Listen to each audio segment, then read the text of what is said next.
Olá, terceiro ano. Olá, terceiro ano. Vamos começar mais uma aula de História da Arte.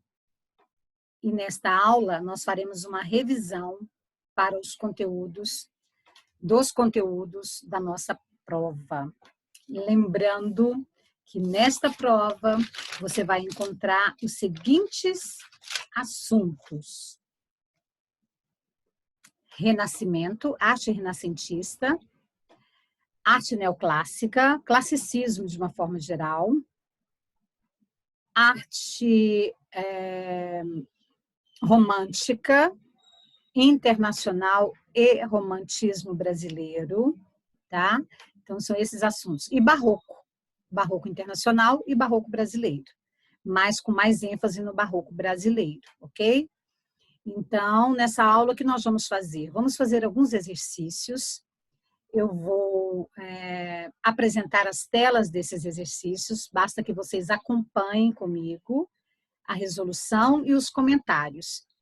Teremos também a apresentação de um vídeo de arte contemporânea, mas que dialoga com a arte barroca, sobre uma tela do mestre Rembrandt, um pintor barroco holandês. Ok? Então, vamos lá. Compartilhando a tela.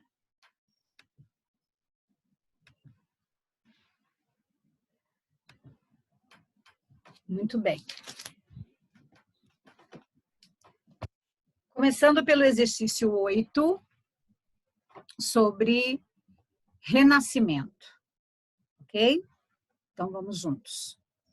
A análise histórica do Renascimento italiano, caso das obras de Leonardo da Vinci e de Brunelleschi, sendo que a obra do Brunelleschi citada aqui é a cúpula da Catedral de Florença, permite identificar uma convergência, ou seja, um encontro entre as artes plásticas, arquitetura, pintura e escultura, e as concepções burguesas sobre a natureza e o mundo naquele período.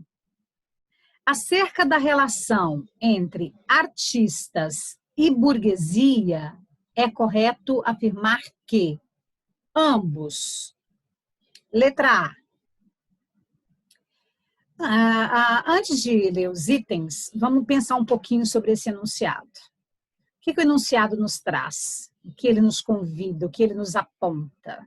O enunciado traz uma informação a respeito de uma relação muito forte entre o movimento artístico, cultural e científico denominado Renascimento, que ocorreu, que explodiu na Europa dos séculos final do XV e do XVI, precisamente na Itália. E a burguesia, que era uma classe social, um segmento social, que neste momento histórico estava vivendo um esplendor econômico por causa das viagens marítimas, por causa da retomada do mar Mediterrâneo através das cruzadas, por causa do afluxo de riquezas, né, que circulava nas cidades italianas. O enunciado pede que você procure uma relação entre o Renascimento e essa burguesia, e essa nova classe social em ascensão, que, embora não tenha chegado ao poder político, havia adquirido uma grande força, né, econômica. Muito bem, então, repetindo. Acerca da relação entre artistas e burgueses, artistas renascentistas e burgueses comerciantes, é correto afirmar que ambos. Item A. Convergiam em ideias, pois valorizavam a pesquisa científica e a invenção tecnológica. Será? Será que artistas renascentistas e a burguesia comercial ambos valorizavam a ciência e a tecnologia? Vamos continuar lendo. Item B. Retomavam o conceito medieval de antropocentrismo ao valorizar o indivíduo e suas obras pessoais. Opa! Nessa letra B, nós temos um probleminha. O conceito medieval, o conceito de antropocentrismo não é medieval. Na Idade Média prevalece o teocentrismo, a valorização do divino, da religiosidade, da espiritualidade, da contemplação, e não do homem. Então, a letra B é inviável. É claro que eu pulei a letra A, a gente não comentou, porque ela parece a mais correta mesmo, mas vamos lá. É sempre bom a gente ler as opções todas, mesmo que de cara a gente encontre uma opção verdadeira, uma afirmação importante e verossímil, porque o que é importante no Enem, na realização de provas de vestibulares em geral, é a coerência entre os itens e o texto. Isso é muito importante. Então, muitas vezes você encontra um item que é correto, mas ele está totalmente dissociado da afirmativa, né? Do enunciado, dissociado do enunciado. Então, aí pode ser uma pegadinha para você, é onde você erra, né? Sem perceber, erra sorrindo. Item C. Renascentistas e burgueses adotaram os valores da cultura medieval para se contrapor ao avanço político e econômico dos países protestantes. Também não tem sentido histórico. Burguesia e renascentistas e artistas renascentistas são elementos da modernidade e não da medievalidade, e não do medievo, e sim da Idade Moderna, que se inicia a partir do século XV com as viagens marítimas, com o fortalecimento dos estados nacionais, né? Então, nada disso. Item D. Discordaram quanto aos assuntos a serem abordados nas pinturas, pois os burgueses não financiavam obras com temas religiosos. Não tem sentido. Os burgueses financiavam obras religiosas, obras particulares, retratos, paisagens, né? Não havia essa discordância com relação aos temas. Aliás, é muito comum a gente pensar que os renascentistas, por eles estarem mais livres dos cânones, né, das regras impostas pelo teocentrismo, é comum a gente achar que eles abandonaram a religião, que eles viraram ateus, mas isso não faz nenhum sentido. Muito pelo contrário. A gente sabe que os mecenas, lembra da palavrinha?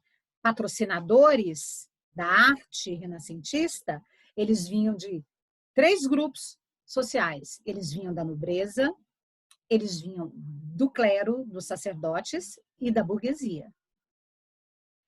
Item E. Defenderam a adoção de uma postura menos opulenta, em acordo com os ideais do capitalismo emergente e das técnicas mais simples das artes. De forma alguma. Aqui talvez uma palavrinha te faça tropeçar. Opulência. Opulenta. O que é opulência? Opulência é fartura. Fartura. Um almoço opulento, um almoço farto. Né? Aí você fala assim, mas como que eu vou saber essa pergunta na hora? Vai me confundir. Bom, olha, a única maneira que tem de você conhecer as palavras, de você não perder pontos em provas por conta de desconhecimento de vocabulário, é ler, amores. É leitura de jornais, de revistas, de artigos, de livros, de textos, é leitura. É a leitura que te alimenta de palavras. E não uma leitura só, né? Uma leitura direta, mas uma leitura investigativa. Parei, tropecei numa palavra, estou lendo um texto de um artigo, não conheço? Google, Wikipédia, significado, ou então o velho e bom dicionário, que também não faz mal a ninguém, né? Agora, se você ler, pular a palavra com preguiça de procurar o significado, aí você não vai ter subsídio nenhum, né? Porque por que você engorda? Por que você cresce saudável? Porque você se alimenta de comidas saudáveis, de comida, né? Por que você não morre de sede? Porque você bebe água, bebe líquidos. Por que você domina vocabulário? Por que você entende a leitura? Porque você lê, você se alimenta de palavras. É isso. Então, nós acabamos de crer, eu acho aqui juntos, acho que vocês não discordam, que a letra A é a opção correta. Tanto a burguesia quanto os artistas renascentistas convergiram, quer dizer, se combinavam em ideias, porque tanto burguesia quanto artistas renascentistas valorizavam a pesquisa científica e a invenção tecnológica, cada um para a sua utilidade. Os artistas para que as obras de arte se tornassem cada vez melhores, né? Então, tinta a óleo, tela em algodão, né? Tudo que pudesse contribuir para a melhoria da qualidade das obras, né? Eles usavam. E a burguesia com os avanços tecnológicos náuticos, por exemplo, né? Com as invenções tecnológicas ligadas à tecnologia de comércio, né, de avanço, né, para os mares, para novas conquistas, de acondicionamento de produtos e por aí vai. Então, item A é o item correto dessa nossa questão revisional sobre o Renascimento, ok? Agora vamos fazer a questão sobre uma questão sobre o romantismo. Vamos lá. Muito bem. Essa é uma questão do vestibular do Enem de 2017. De Libras, mas é uma questão muito bem feita, uma questão que dá uma sugestão muito legal para a gente pensar o romantismo. Bem, você tem diante de você uma tela. Normalmente, essas obras, quando aparecem no Enem, obviamente, normalmente não, sempre, elas aparecem com a legenda. Aqui, no caso, é uma obra denominada Batalha dos Guararapes. Guararapes, deixa eu corrigir o Vitor Meirelles aqui. Essa questão é de 2017 mesmo, 2017, ela é de 2017, amores. É sim, de 2017, tá? Então, a primeira coisa que temos que fazer quando nós temos um texto imagético, tá? Não se assuste se aparecer lá no Enem assim, texto 1, um texto literário. Texto 2, uma imagem, é porque é um texto imagético. É um texto que tem que ser lido e tem que ser analisado. Então, a primeira coisa que a gente tem que fazer é não correr o engano, né, de passar os olhos rapidamente, tá? É preciso que você olhe com cuidado para a obra e procure esquadrinhar, digamos assim, ou seja, dividi-la mentalmente, né, ou até mesmo com a sua caneta lá na hora de fazer a prova, em partes, principalmente valorizando, ó, primeiro plano, segundo plano e o último plano. Ok? E olhar os elementos, procurar identificar o máximo possível os elementos que compõem a obra. Bom, vamos fazer isso. Temos aqui uma obra que tem figuras em estilo bastante realista, porque nós identificamos corpos, roupas, armas, escudos, chapéus, né? Nós identificamos terra, identificamos partes, algumas natureza, né? Algumas plantas, identificamos aqui ao fundo toda uma paisagem, né? Nuvens, árvores, identificamos também símbolos, né? Relativos ao período, né? Então, temos muitas coisas. Identificamos que são cores suaves, são cores bem combinativas, cores que se sobrepõem tons sobre tons. Não temos uma parte mais escura, mais clara, não temos esse jogo do claro escuro. O quadro é bem harmônico, simétrico. Se fizermos uma divisão uma parte com vários indivíduos, várias figuras, mas aqui também, né, não tem nenhum um peso, né, de um lado para o outro, né, não tem nada assimétrico na obra. A partir daí, A partir daí, dedicamos animais também, né? Eu não comentei. A partir daí, nós vamos pensar no texto, no título, Batalha dos Guararapes. Aí eu falo, o que foi essa batalha? Aí o que acontece? Aí tem que vir lá o teu conhecimento de história, né? Porque a gente sabe que a disciplina de História da Arte é uma disciplina que dialoga muito com outras disciplinas. Aliás, com quase todas as disciplinas, mas principalmente dialoga com a sociologia, com a filosofia, com a história, com a literatura, com a redação. Basta ver a redação do ano passado, né? O tema, arte, acesso à arte, acesso democrático à arte. Então, aqui vai fazer diferença aquele aluno que estuda, entendeu? Embora a questão não vá ser, você vai ver, o enunciado não vai ser diretamente a Batalha de Guararapes. Mas você vai ficar muito à vontade se você se lembrar que foi uma batalha travada num momento importante da história do Brasil, que é o século XVII, quando nós brasileiros, os brasileiros, né, a colônia, porque é século XVII ainda éramos colônia de Portugal, havia sido invadida pelos holandeses, que dominaram praticamente 3 décadas o Nordeste, a região produtora de açúcar. E que foi essa batalha, ela foi muito marcante, porque ela se deu em 2 confrontos e os portugueses foram vitoriosos, conseguiram expulsar os holandeses, né, que insistiam, queriam um pedacinho daquela riqueza ali chamada açúcar, né, o ouro branco.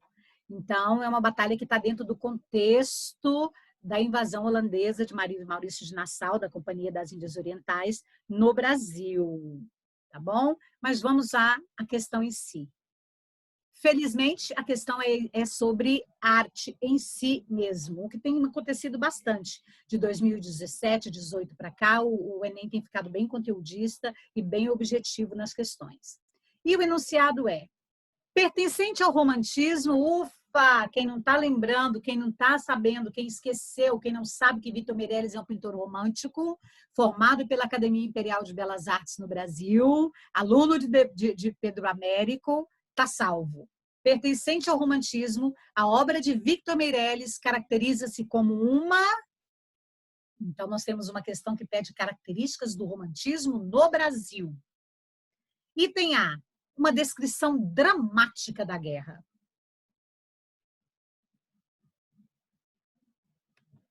Vamos lá. Estamos vendo muito movimento, mortos, sim, mas não estamos vendo sangue, não tem aquele peso do drama. Estamos vendo mais mesmo movimento, o confronto, o dinamismo, né? Os homens em pé andando, os cavalos levantados, o outro aqui tentando se levantar. Não sei se a gente tem esse peso do drama, mas deixa aí. Item B, inclinação ao retrato nacionalista. Quem estudou romantismo sabe que o nacionalismo é uma característica do romantismo.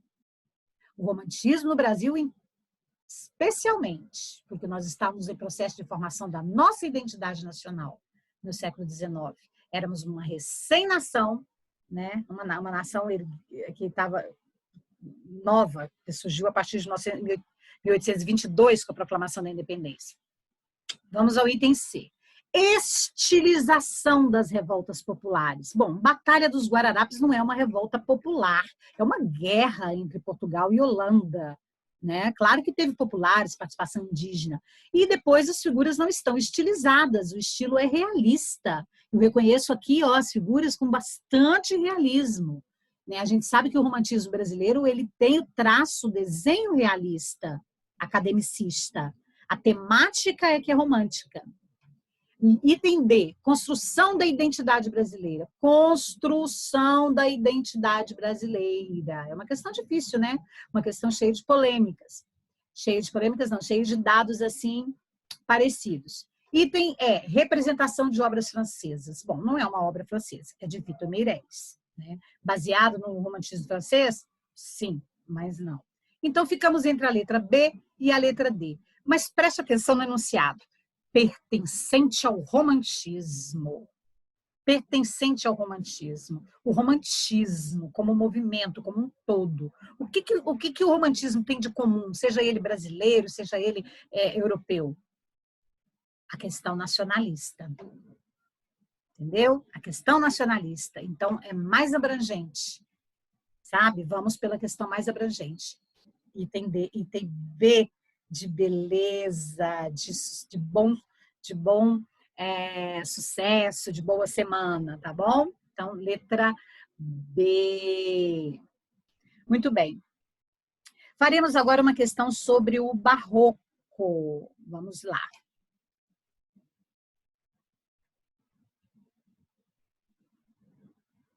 Vou voltar aqui por causa da ordem, tá bom?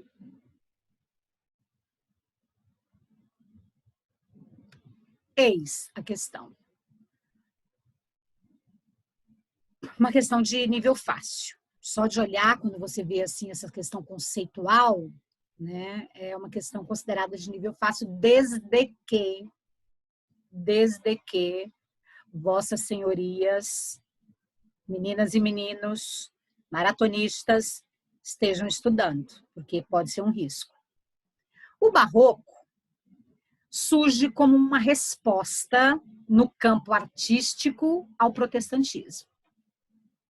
Muito bem. Buscando reafirmar os valores católicos, recorrendo principalmente ao uso de imagens e de santos. Afirmativa correta, você tem aí toda uma introdução que te faz lembrar, né? Já que são tantas matérias, tanto assunto, então essa questão te faz lembrar das características principais da arte barroca, que está sempre presente no Enem, sempre presente.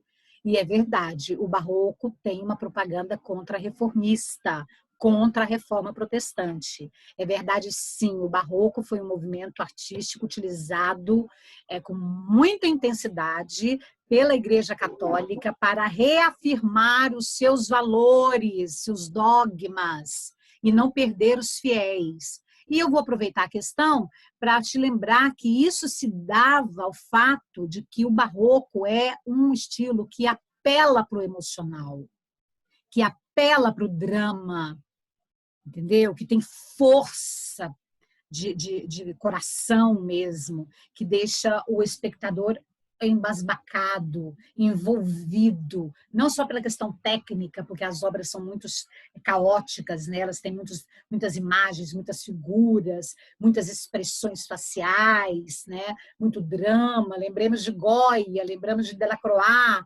lembremos de Caravaggio, lembremos de Goya e de Delacroix, que usam o barroco no romantismo. Lembremos de Caravaggio.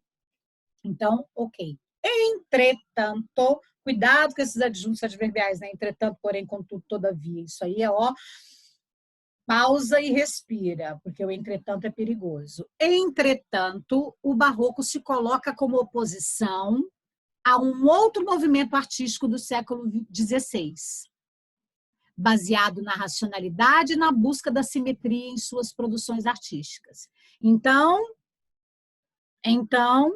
o barroco se coloca em oposição a um outro movimento que é baseado na racionalidade, não na emoção, e na busca da simetria, e não no caos, não na conturbação de imagens, né, na profusão de figuras, nas distorções das faces por causa das emoções estampadas em suas produções artísticas. Qual é esse movimento? Qual é esse movimento que é baseado na racionalidade e na busca da simetria em suas produções artísticas, que o barroco se contrapõe? O classicismo? Renascentista? Ou o modernismo? Ou o romantismo? Ou o surrealismo? Ou o simbolismo?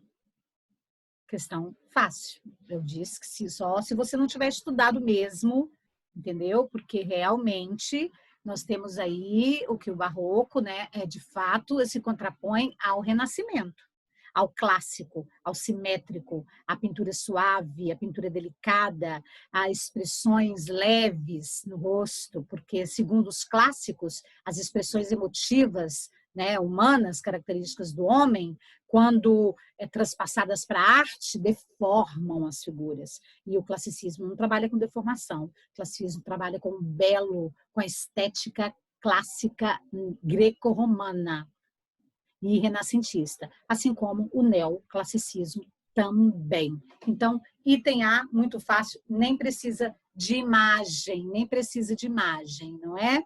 Mas, se quiser reforçar, tá aí. O Barroco do Bernini, o Renascimento do Michelangelo. Tá bom? Muito bem. Agora, eu vou também fazer uma outra questão com você sobre Barroco. Só que dessa vez nós vamos fazer um diálogo com arte contemporânea, tá? Tá bom? Que é o que nós vamos continuar fazendo na maratona, que você vai continuar assistindo, e as aulas também. Certo? Então, vamos lá, só localizar o meu slide, porque são muitos, então eu tenho que olhar aqui nas minhas anotações. Vamos lá para o 102. Olha só, é uma questão do Enem de 2016. Uma questão que traz um diálogo. Veja só, daqui a pouco você vai entender. Ao acompanhar... É linda essa questão, gente. É uma questão linda. É uma questão muito boa. Ao acompanharmos a história do telefone, que surgiu no século XIX, inclusive vocês sabem que Dom Pedro II visitou uma exposição na Filadélfia, onde o telefone foi apresentado no século XIX. E ele foi o primeiro estadista de renome, primeira autoridade a pegar o telefone, que é aquele telefone que a pessoa coloca assim no ouvido e fala aqui na boca. E quando ele ouviu a telefonista, ele exclamou assim, isso fala! Ele ficou encantado. Então, ao acompanharmos a história do telefone, verificamos que esse meio está se mostrando capaz de reunir em seu conteúdo uma quantidade cada vez maior de outros meios. O telefone é um meio de quê? De comunicação. Envio de e-mails, a gente pode fazer por telefone, né? Recebimento de notícias o tempo inteiro, verdadeiras e falsas. Música, você pode ouvir pelo telefone agora, através do rádio, mensagens de texto, WhatsApp. Então, o telefone ganhou novas funções, foi aprimorado. O Enem sempre trabalha com essa questão de desenvolvimento da tecnologia, tá? Na verdade, o Enem, ele tem como princípio e objetivo acompanhar esta evolução da tecnologia, dos fazeres, das transformações, né, da capacidade do homem de estar sempre inventando, criando para melhorar a qualidade de vida, para alimentar seu sistema econômico, né, para se desenvolver cada vez mais. O Enem tem essa linha aí de trabalho. Bom, essa última função, que é uma mensagem de texto, vem servindo como suporte para uma nova forma de sociabilidade, o fenômeno do flash mob. Que é isso? Aí que tá. Leitura, procurar sites de arte, tá sempre ligado no que está acontecendo de novidade em arte. Mas ele define, o enunciado define, mobilizações relâmpago que tem como característica principal realizar uma encenação em algum ponto da cidade. É uma performance, um modelo, um estilo de arte contemporânea. Uma das variedades de arte contemporânea. Quem disse isso foi o Pampanelli, no livro A Evolução do Telefone e uma Nova Forma de Sociabilidade, o Flash Mob. Bom, eu nunca vi um flash mob, professor, eu não sei o que é um flash mob. Não sei o que é. Então, eu estou aqui, vou aproveitar e vou descompartilhar esta tela e vou compartilhar com você um flash mob. Se liga neste vídeo. Depois eu explico. Tá ligado? Então vamos lá. 1, 2, já!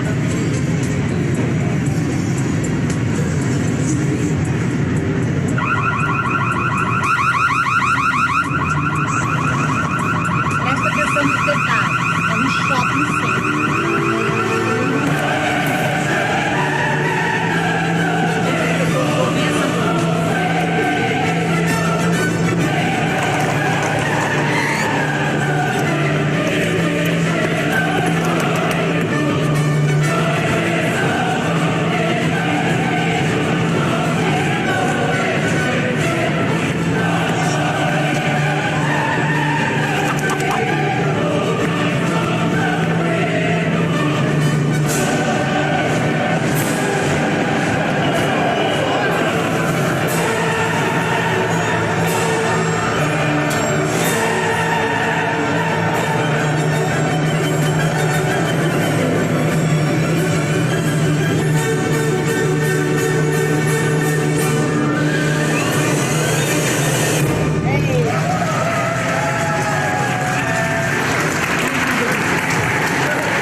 Muito bem.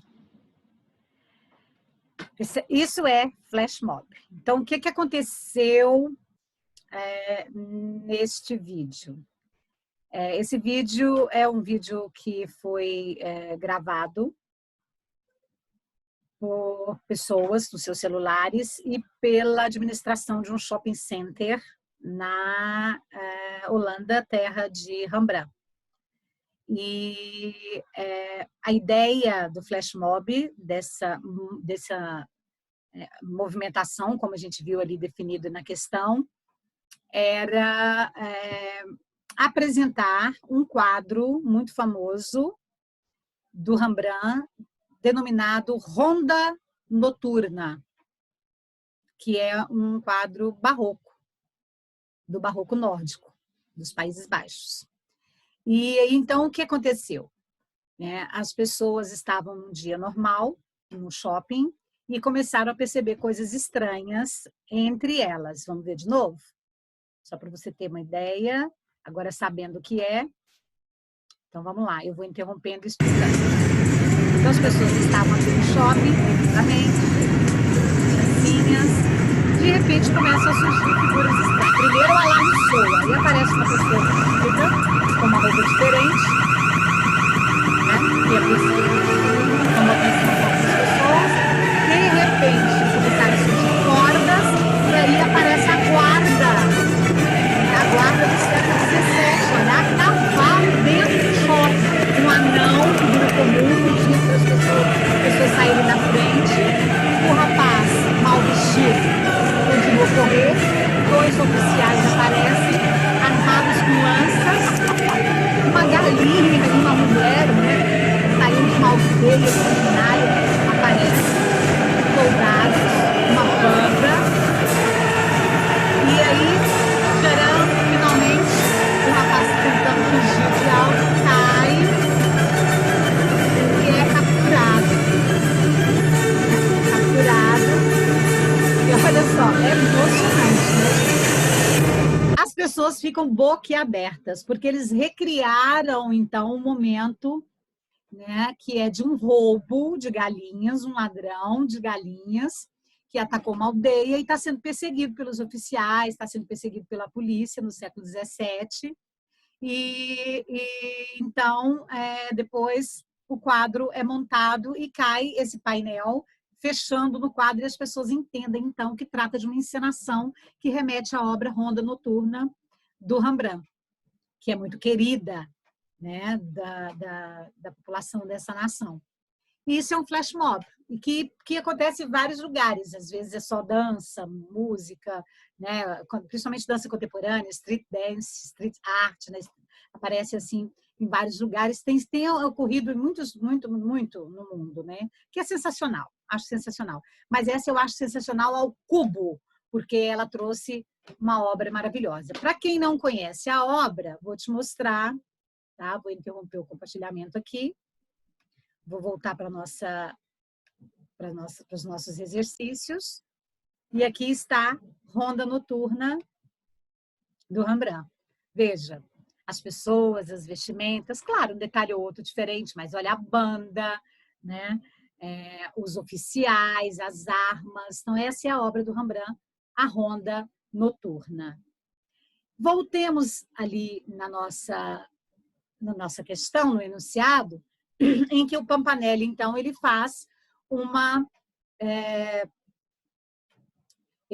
um diálogo aí entre dois meios de comunicação de mensagens completamente diferentes, mas interligados, porque todos dois passam uma mensagem ao público. O telefone, que ele explica aí, já ganhou dezenas de funções, está cada vez mais e mais aperfeiçoado, e o flash mob, que envolve teatro, dança, música, e comunicação. E as pessoas fotografam, as pessoas podem fotografar toda a cena. Não deu para você ver todo mundo, porque eles não filmaram tudo, mas quando algumas pessoas que perceberam que era um flash mob, que se referia a Rembrandt, porque o Rembrandt é o Leonardo da Vinci, dos holandeses. Então, muitos já fotografavam rapidamente e tal. Então, ele faz esse diálogo muito legal, né? Por isso eu não poderia deixar de te mostrar esse flash mob. E daí vem o enunciado. Aqui embaixo. De acordo com o texto, a evolução das tecnologias de comunicação repercute na vida social, revelando que, item A, o acúmulo de informações promove a sociabilidade. Será que muitas informações favorecem a sociabilidade? Talvez, né? Se a gente pensar que você pode organizar uma manifestação através dos meios de comunicação, sim, as pessoas se sociabilizam quando elas se aglomeram numa causa comum. Pode ser. Ou, por exemplo, a divulgação de um acidente promove socialização, as pessoas conversam e tal, se bem que não é bem sociabilidade, né? Letra B. As mudanças sociais demandam avanços tecnológicos. Quer dizer, a sociedade vai mudando e pedem avanços tecnológicos. Verdade. Por exemplo, hoje em dia falamos em substituição de órgãos no corpo humano para evitar proliferação de células cancerígenas. Então, transplante e produção artificial de órgãos é uma boa, é uma necessidade, embora nem tenha legislação para isso ainda. Mas está de acordo com o texto? Letra C. O crescimento tecnológico acarreta mobilizações das grandes massas. Não necessariamente, né? Todo mundo que tem acesso à tecnologia. Bom, a articulação entre os meios tecnológicos pressupõe desenvolvimento social. A articulação entre os meios tecnológicos, telefone, celular, computador, avião, nave espacial, pressupõe que se tenha desenvolvimento social. Verdade. Países subdesenvolvidos têm menos nível de desenvolvimento tecnológico. Tá vendo como que é o Enem? As afirmativas são plausíveis. Item E. A apropriação das tecnologias pela sociedade possibilita ações inovadoras. De acordo com o texto. Qual será a resposta?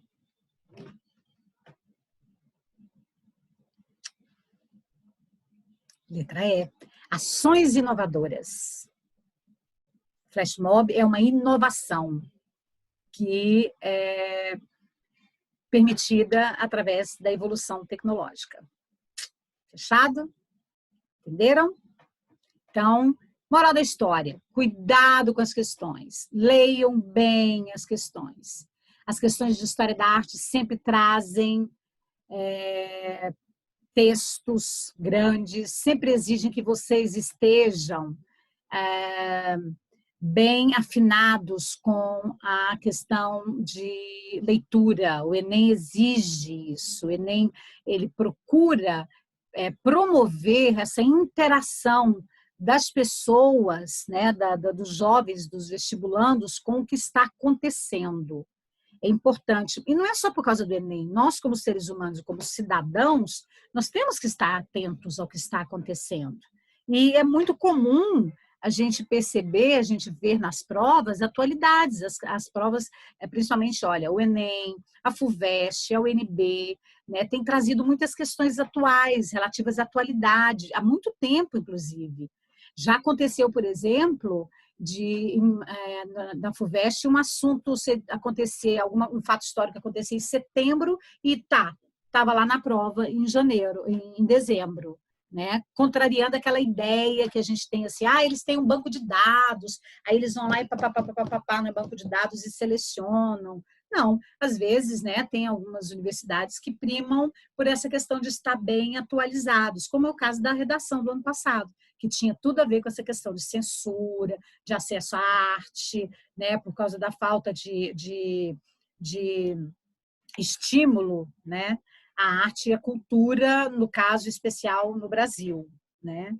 E, então, é bom você estar sempre ligado. Se você ficar só preso nos livros, sem se informar, sem ler, sem assistir filmes, né, lançamentos, seja na Netflix, até séries mesmo, ouvir, ficar sabendo de bandas de músicas novas, né, refletir sobre o seu meio, você corre um sério risco de não conseguir fazer uma, duas ou até três questões, ou até mais, né? Já que a gente tem uma média de 5 questões de arte entre as 45 de linguagens e códigos. Nós já falamos sobre isso. Eu estou procurando aqui uma outra questão que dá tempo de fazer, eu acredito, que é sobre arte naif, que a gente viu quando estudamos Mona Lisa, né? Mas talvez não dê tempo. Então, acho melhor não começar. O que vai acontecer? Na próxima aula, a gente continua com esse assunto, continua fazendo exercícios. Cada vez mais agora nós vamos fazer mais exercícios, tá? Vocês têm uma lista já disponível, acho que vou mandar outra, para que a gente possa resolver e ficar tudo bem e a gente fazer uma prova bem satisfatória e bem legal, ok? Obrigada pelo encontro. Beijo, revejam a aula, tá? Para poder ficar por dentro. E boa prova para todo mundo, tranquilo. Só lê os enunciados com calma e seja honesto com você mesmo, tá? Faça a prova testando mesmo, né? Para ver como é que você tá, para ver o que você precisa melhorar para seguir em frente. Ok, meus queridos? Um beijo, saudade de vocês e até a próxima.